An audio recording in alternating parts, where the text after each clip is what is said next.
Hey guys, tonight we begin with something a little less academic and a lot more herbal, a trip through the foggy, fragrant world of medieval intoxication. Yes, they did it. But trust me, things got weird, and sometimes surprisingly creative. So before you get comfortable, take a moment to like the video and subscribe, but only if you genuinely enjoy what I do here. And let me know in the comments where you're tuning in from and what time it is for you.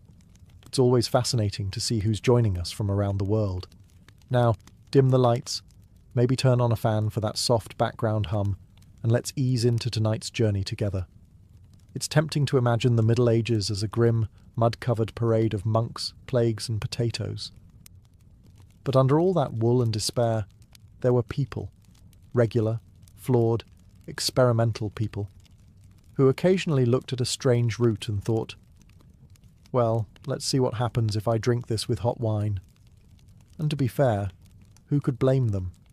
There was no electricity, no coffee, no antidepressants, and the local entertainment was either watching a knight try to read or wondering how long your neighbour could keep dancing before collapsing from ergot poisoning. So if someone told you there was a mushroom that made you forget the feudal system for a few hours, you'd probably chew it too.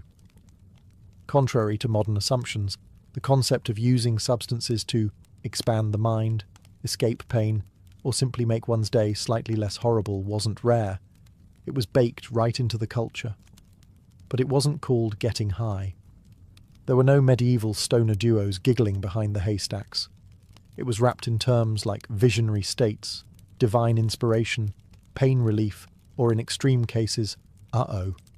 Doctors used herbs, monks grew them, witches, depending on who you asked, applied them, and almost everyone encountered these substances in some form, through medicine, ritual, or accidental consumption of mouldy bread. Again, the range of medieval intoxicants wasn't limited to a tankard of warm ale, though that helped.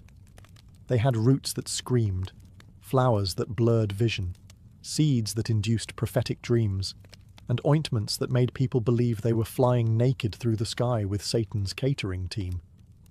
Getting high wasn't necessarily recreational. It was medicinal, spiritual, or sometimes just very poor judgment on an empty stomach. And, depending on your social rank, it might have been delivered by a barber, a nun, or a barefoot peasant named Wolf, who learned it from a very wise squirrel. In the medieval world, you didn't need a shady back alley or a velvet-roped club to get your hands on mind-altering substances. All you needed was a garden, a mortar and pestle,